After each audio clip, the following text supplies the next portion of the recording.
trans, integrante del Frente de Transmasculinidades y docente de informática, tallerista y profesor de yoga.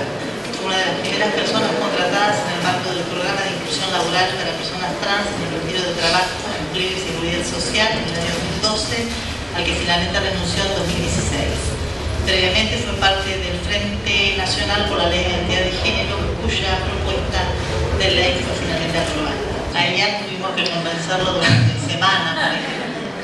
Tengo anotado hasta el saludo y el agradecimiento, así que ahí voy. Bueno, hola a todos. Bueno, quiero agradecer la invitación. Gracias por eso. Y confesar que me tomó por sorpresa. ¿Cómo? Hace tiempo ya que no estoy participando tan visiblemente en tanto activista trans de este tipo de espacios. Así que, bueno, es un honor para mí compartir este panel con personas de una trayectoria tan rica y, como dije cuando me invitaron, no creo en verdad estar a la altura. Sin embargo, acepté tras conversar con otros compañeros del Frente y autores de algunos de los artículos. Espero que mi participación resulte enriquecedora en tanto activista y también en tanto he sido beneficiario de un programa de inclusión laboral para personas trans. En tanto activista e integrante de dicho programa, pude discutir también políticas públicas al mismo tiempo que seguíamos ahí luchando por el fortalecimiento de nuestro movimiento político. Algo de mi testimonio está aquí, pero se trata de un testimonio politizado que se va enriqueciendo en la praxis de muchos compañeros y compañeras que pretende interpretar y analizar este momento histórico tan particular y lo que representa en la vida de personas como mis compañeros y como yo. Acepté la invitación entonces no solo por el honor que representó, no solo por cortesía o porque no sé decir que no, ni siquiera por la simpática anécdota de haber compartido con ustedes este panel, sino fundamentalmente porque siento la necesidad de decirlo. Voy a comenzar comentando el artículo de Blas Radi para partir de la pregunta que él mismo formula. ¿De qué estamos hablando al referirnos a infancias y vejeces trans?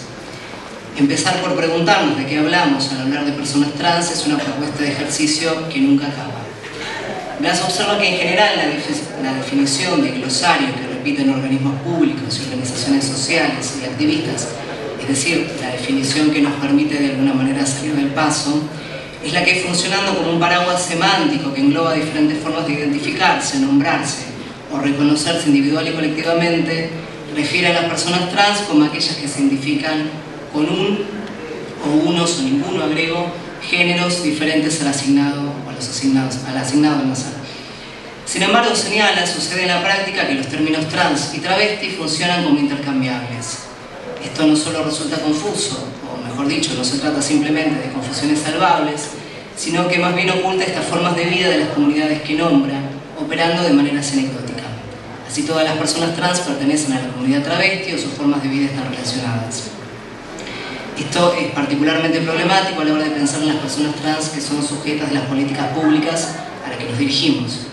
Y aquí hago una pausa. No es casual que como tipo trans o masculinidad trans comience de esta manera mi comentario.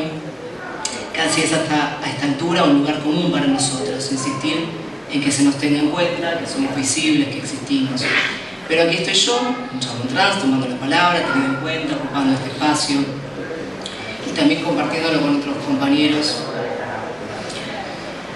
Entonces, bueno, corresponde también considerar qué pasa con las otras identidades, con las otras formas de nombrarse, porque travestis, mujeres trans y personas trans aparecen como intercambiables, como decíamos, y tantas veces hablar de personas trans es hablar en femenino y en todo caso tener en cuenta algunas raras excepciones. Hay personas que se identifican como transgénero, como transexuales, como mujeres y hombres transexuales, como transgénero, no binarias, y por supuesto también que en este tránsito por los géneros habrá quienes se identifiquen de diferentes maneras a lo largo de toda su vida. Y de nuevo las preguntas, ¿cómo impacta esto en las políticas públicas? ¿Cómo sabemos a quién van dirigidas las políticas públicas para esto, para personas trans? Y lo más importante, ¿cómo hacemos para que alcancen a todas las personas trans?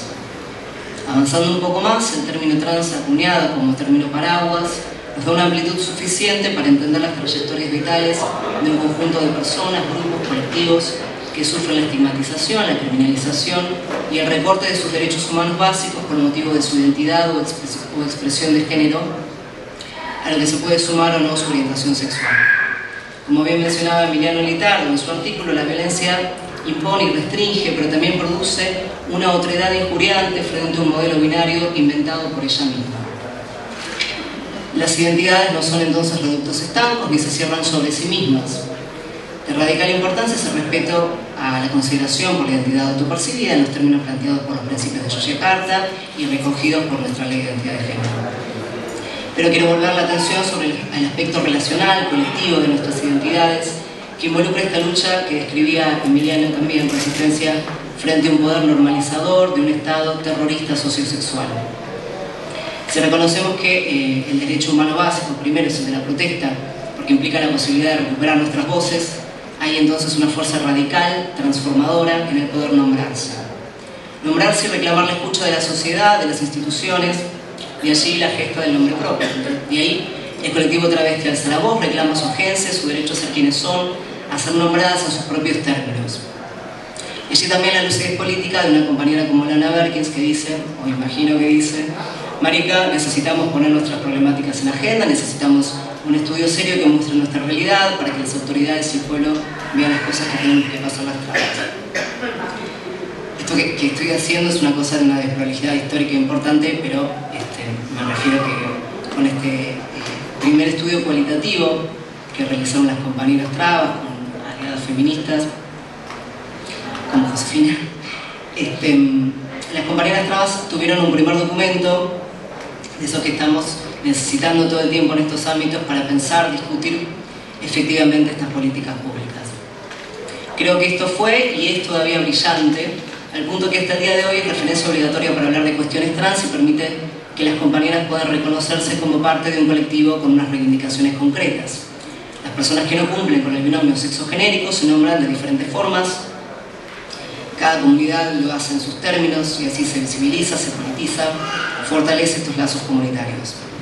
En la lucha de los pueblos, de nuestros pueblos, me atrevo a decir que las compañeras travestis ganaron y bien ganada la tienen su agenda política y son un ejemplo de lucha. Con esto no digo que los varones trans u otras identidades trans no tengamos nuestra propia agenda. Sin embargo, como menciona Blas y tantos otros compañeros cada vez que se nos convoca para participar, incluyéndome, las masculinidades trans, los varones o tipos trans, apenas ocupamos un porcentaje menor dentro de la muestra que pretende ser representativa. Muchas veces se nos ha dicho incluso que es difícil encontrarnos o que no accedemos a participar o directamente nos han recomendado fortalecer nuestro movimiento político para disputar agenda, aun cuando hemos sido aliados de las luchas de las compañeras desde el comienzo. Cuando este tipo de estudios y narrativas son lo único con lo que contamos para ser merecedores de políticas que jueguen a nuestro favor, la cosa se complica y por favor no me hagan definir la cosa. Resulta emblemático el caso de la prueba piloto del primer censo trans, está nombrado así nomás, pero se menciona también en este y otros artículos. Se trata del primer estudio demográfico oficial con el que contamos, pero lamentablemente las masculinidades trans estamos en un segundo plano, representamos un porcentaje mucho menor, las conclusiones apresuradas que se sacan ni siquiera son analizadas desde un punto de vista novedoso y en cambio son usadas para justificar una supuesta situación de mayor privilegio y permanentemente tenemos que probar nuestra existencia, nuestras problemáticas y nuestra afiliación a la lucha desde nuestro propio colectivo. Bueno, para que no se note que finalmente estoy hablando de lo que quería hablar y no del tema para el que se me convocó, que es infancias y vejeces trans, aunque seguramente vuelva a pasar, quiero decir que el movimiento trans en general, pero sobre todo el transmasculino, está condenado a la permanente infantilización. Un movimiento que renace cada año, que borra su memoria colectiva, al que se le niega su madurez. El eslabón faltante entre las infancias y las vejeces trans es nuestro presente como movimiento político. La vejez como tabú para nuestros colectivos, que expone novedosamente Sebastián Amaro en su artículo, en el que habla de esta discriminación cruzada entre envejecimiento, identidades trans, travestis. La incógnita acerca de la supervivencia de las personas trans es a la vez el grito de supervivencia de nuestra memoria histórica. Y desde esa memoria histórica se alza un presente de lucha en el que permanentemente exigimos que nuestras voces sean oídas, que nuestros cuerpos sean respetados, que nuestros saberes sean reconocidos. El común denominador es la lucha y la supervivencia, la visibilización de nuestras identidades y el llamado continuo de atención hacia nuestras condiciones materiales de existencia. Ahora bien, retomando también el artículo de Blas, hablar de infancias y vejeces trans resulta problemático en tanto no todas las trayectorias son uniformes No todas las personas se identifican en el género de transición en la infancia, entre comillas. Hay personas que transicionan en la vida adulta e incluso en la vejez, y quienes recorren diferentes caminos por el género, transitando uno, muchos, ninguno en diferentes momentos de su vida. Una vez más nos preguntamos, si comprendemos la heterogeneidad, las diferentes vivencias y procesos personales y colectivos en las vidas de las personas, ¿cómo traducir esto en políticas públicas lo suficientemente inclusivas o lo suficientemente reparadoras? Bien, aquí estoy, acepto el desafío propuesto, volviendo entonces a los temas que nos convocan, infancias y vejeces trans, de alguna manera iniciar el recorrido temático siguiendo un cierto orden cronológico, es decir, hablando de infancias. Infancias, así en general, para resaltar el punto fundamental para todos, la importancia de ser cuidada, de ser escuchada, de ser contenida. La importancia vital de una infancia libre de violencias y de abusos para que todos puedan crecer, desarrollarse libre y plenamente. Las violencias y abusos físicos, psíquicos o sexuales en infancia condicionan la vida y el desarrollo de niñas y adolescentes. Cuanto más pequeña es el niño, más impacto en su integridad psicofísica acarrea. Hablamos en general de trauma complejo para referirnos a aquel daño que impacta en la salud de las personas que fueron sometidas a maltratos y abusos sistemáticos desde edades tempranas, lo que se vuelve aún más complejo y dañino si los perpetuadores de tales abusos son los padres, madres y o personas a cargo. El trauma complejo entonces parecería vulnerabilizar a las personas aún más que el estrés postraumático, que es un poco más conocido. Muchas niñas trans, queer o niñas cuya expresión o identidad de género se apartan de las expectativas de género de los adultos a cargo fuimos particularmente vulnerables a abusos en la infancia. La necesidad de reconocimiento y cariño frente a las violencias y microviolencias cotidianas asociadas a estos factores a la vez nos pueden volver fácilmente detectables como víctimas potenciales ante los ojos de nuevos predadores psicópatas. Por eso en especial rescato las palabras de Gabriela Mancilla cuando nos muestra lo fundamental que es poder escuchar a las niñas, respetar sus deseos y necesidades desde un lugar de contención, guía y cuidado. Y al revés, como nos cuenta Cintia Arroyo en su entrevista, madre traba de dos niñas que la quieren, la apoyan, la acompañan, porque el rol maternal fundamental de cuidado está presente, y entonces el género queda relegado a un segundo plano. Por ello también resulta revolucionaria la ley de identidad de género que tenemos, al contemplar los derechos de niñas y adolescentes y el respeto por su identidad de género. El artículo de Anabela Calvo hace un interesante recorrido entre los casos que sentaron precedente, como dirá Emiliano, las transjudicializaciones anteriores a la ley, en especial en su artículo 5, y el cambio de paradigma que se da con su aprobación y entrada en vigencia. Sin embargo, una exhaustiva investigación personal entre personas cis y trans me lleva a tomar distancia respecto de la afirmación que toda niña expresa su identidad de género autopercibida a la edad de 2 o 3 años y que esto a la vez sería asociado a la elección de colores, vestimentas o juegos característicos. Más bien, y un poco en línea con los 10 puntos que menciona la campaña Infancias Trans sin violencia ni discriminación, los colores son de todos. No todas las niñas se identifican con los estereotipos de género que les ofrecen, lo que bien parecería reafirmar que son estereotipos. No todos son hiperconscientes del género en el que se autoperciben ni del asignado. No todos quieren ser príncipes o princesas y muchas varían de género en el juego o fuera de él. Sin embargo, no todas estas niñas se identifican como trans o no todas seguirán identificándose en un género diferente al asignado al nacer, o bien lo harán por un tiempo y luego no, o también puede pasar que tengan infancias más o menos afirmadas en el género asignado al nacer y que transicionen en la juventud, en la vida adulta o incluso en la vejez. Claro también que hay coincidencias varias en personas trans que recuerdan vívidamente haber expresado su identidad de género autopercibida en la temprana infancia y varios indicios posteriores, que para ellos luego son indicios, que dan en caracterizar como propios de una infancia trans. De nuevo nos encontramos ante la imposibilidad de homogeneizar estas experiencias, por más que haya algunos rasgos en común y un gran esfuerzo por encontrar indicadores que permitan predecirlo y en especial garantizar que las infancias trans tendrán continuidad en una adultez trans, es decir, sin destransicionar. Cómo actuar correctamente en la incertidumbre cuando se trata de proteger a las niñas. De nuevo, la escucha, coincidimos, es fundamental. Algo en la escucha de esa madre, como decía Gabriela, la hizo darse cuenta que necesitaba dejar las terapias con ciertas personas que desde un lugar de supuesta autoridad le recomendaban negar la identidad de la niña de un modo que ella describe como violento, para escucharla por fin y acompañarla. Así, escuchando, acompañando, conteniendo, las niñas pueden crecer y desarrollarse libremente. El género, los géneros resultan secundarios ante esta primera necesidad de escucha, de cariño y de cuidado. Incluso, y sobre todo en el caso de las infancias trans, y los obstáculos que sabemos que pueden presentarse en una sociedad todavía transfóbica y estructuralmente transfóbica.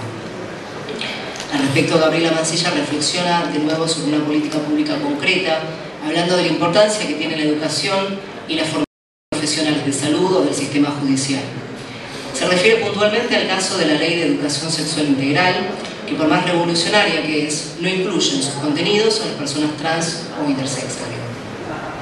Mansilla se pregunta cómo van a hablarle a su hija de su cuerpo, de su desarrollo, si todavía les explican que hay solo dos tipos de cuerpo y de genitales para dos únicos tipos de género posibles. Agrego, ¿cómo lo harían también para hablar de cuerpos intersex?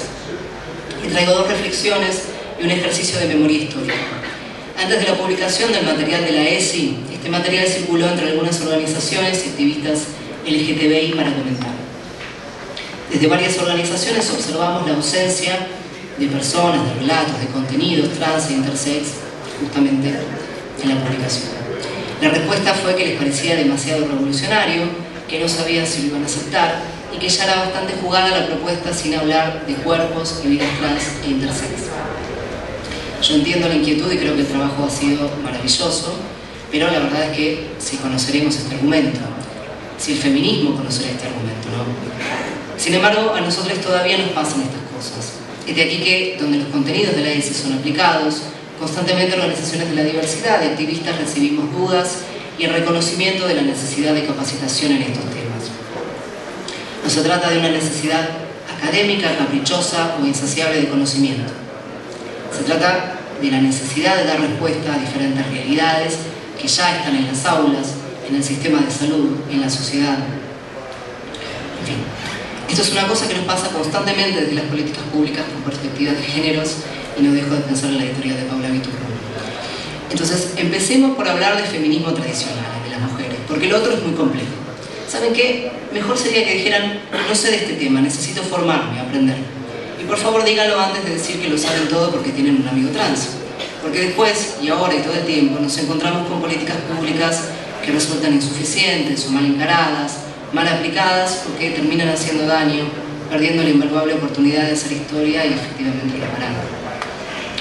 Además, hay un importante número de personas trans que siguen la línea de los estudios trans o transfeminismos, que se especializan, investigan e incluso diseñan políticas y hasta los marcos o lineamientos políticos internacionales que aparecen en el top 5 de cada documento paper, y son muy capaces también de formar otras personas, incluso personas cis, en cuestiones trans.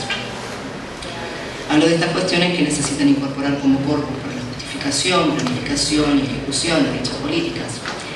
Voy a hablar de pensar en políticas públicas participativas más allá de salir a la foto. O pensar en personas trans para ocupar diferentes roles en esas políticas, desde su planificación y ejecución a nivel central, si quieren llamarlo, hasta el asesoramiento y la atención, con la posibilidad al público de repente, con la posibilidad de fortalecer a las comunidades y sus lazos. En lugar de tener tres tristes trans escondidas fuera del momento de la foto, en oficinas públicas rivales, en roles poco claros, en situaciones imposibles, sometidas a la fascinación zoológica y caprichos mesiánicos de un par de personas cis que se autoperciben aliadas. Sé que estoy siendo intenso. Bien, retomando la cuestión de las infancias trans y el cambio registral, la importancia de ser oída está ya planteada en la Convención de los Derechos del Niño, como veíamos, de acuerdo a su interés superior, en los artículos, ¿no?, que me toca comentar.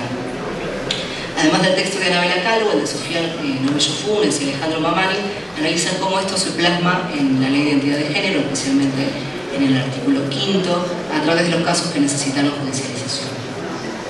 Los autores dan por hecho, sin embargo, que la identidad de género se expresa desde la más temprana infancia.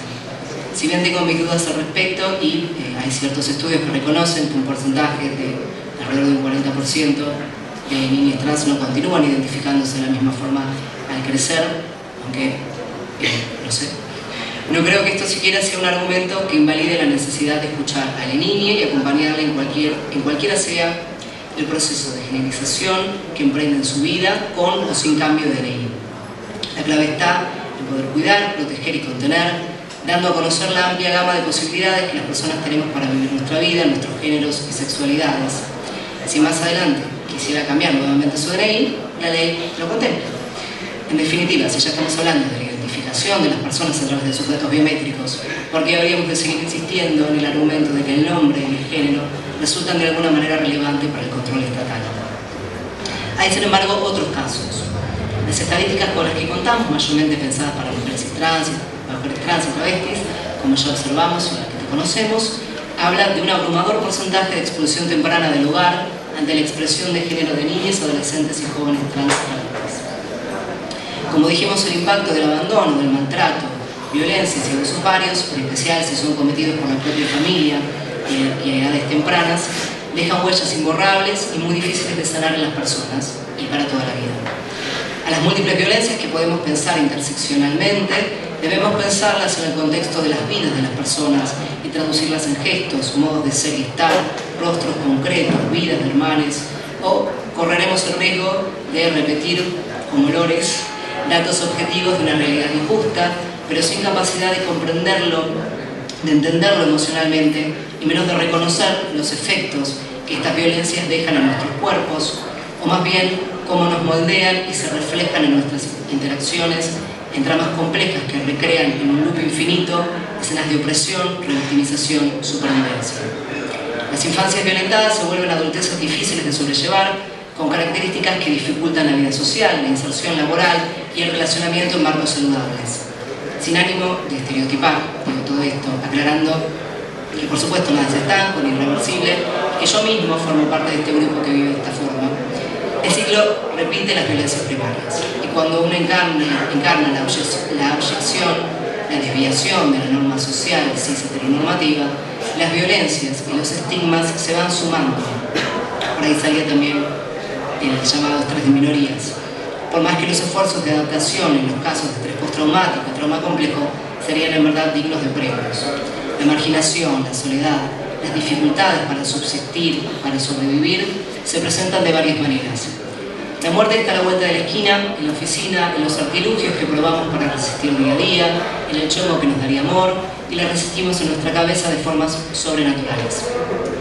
Cuando pensamos en la vejez como tabú, podemos entender cómo está asociada con el tabú de la muerte, ¿no? Es casi un lugar común. Pero cuando la muerte está tan presente todos los días, como ideas, amenazas externas de vecinos, familiares o extrañas, del Estado, como estadística, ¿qué representa ya entonces la vejez? Que sería la muerte, sino una suerte de descanso.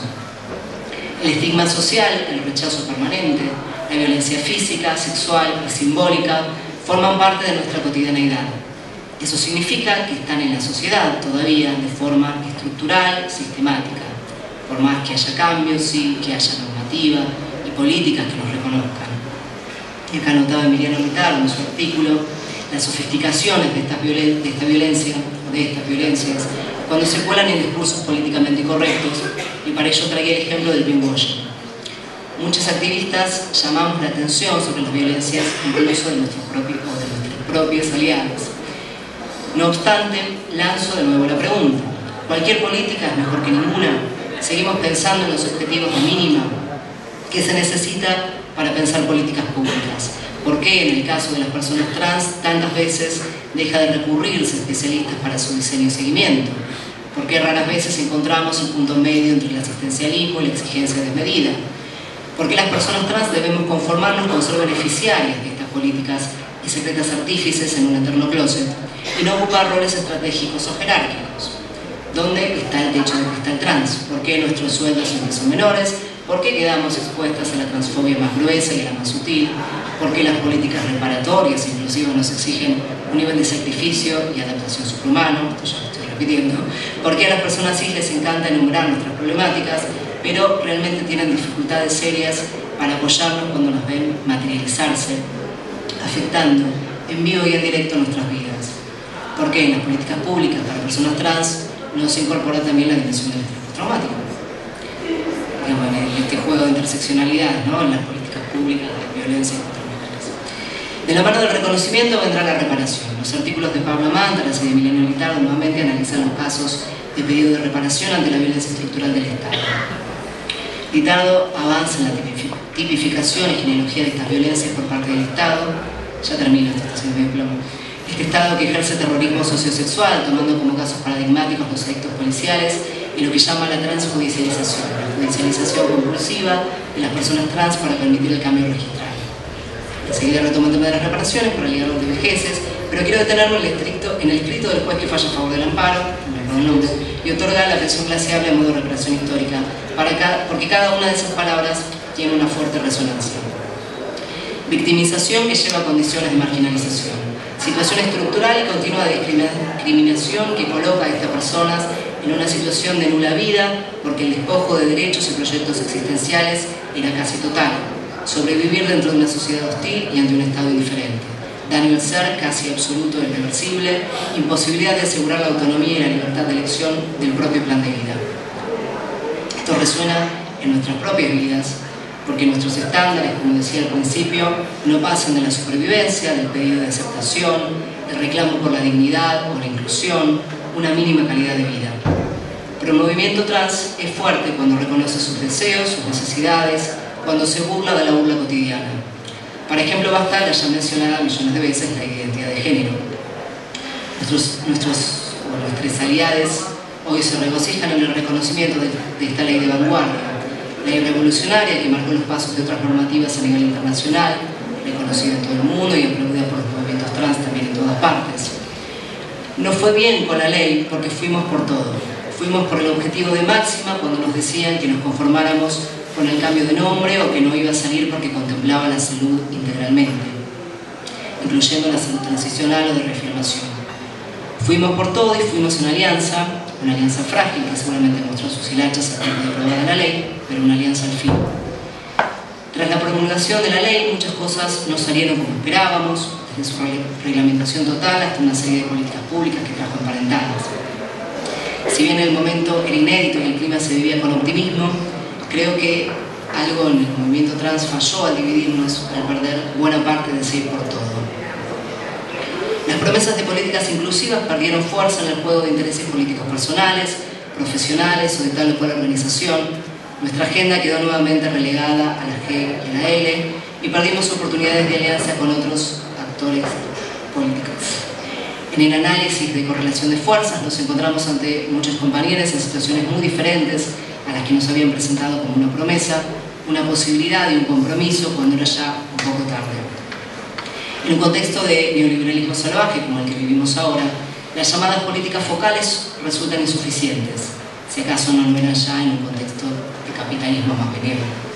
Sabemos que las crisis dejan en condiciones de mayor vulnerabilidad a nuestros compañeros, atravesadas por la violencia normalizadora de los cuerpos y las sexualidades, por la pobreza, por la raza o la etnia, la pertenencia a pueblos originarios, la condición de migrantes, las diferentes discapacidades.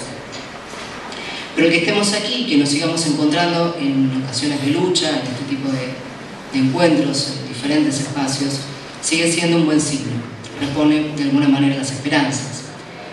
Para retomar las infancias y vejeces trans, esta vez de modo metafórico y como cierre, va este pedido de escucha y respeto por nuestra memoria histórica en nuestro presente, para evitar que las próximas reparaciones, en un futuro más o menos lejano, sean pedidas no solo por los casos de abuso policial y violencia sistemática estatal, que continúan lamentablemente vigentes, sino también ante la mala praxis en la creación y gestión de políticas públicas inclusivas.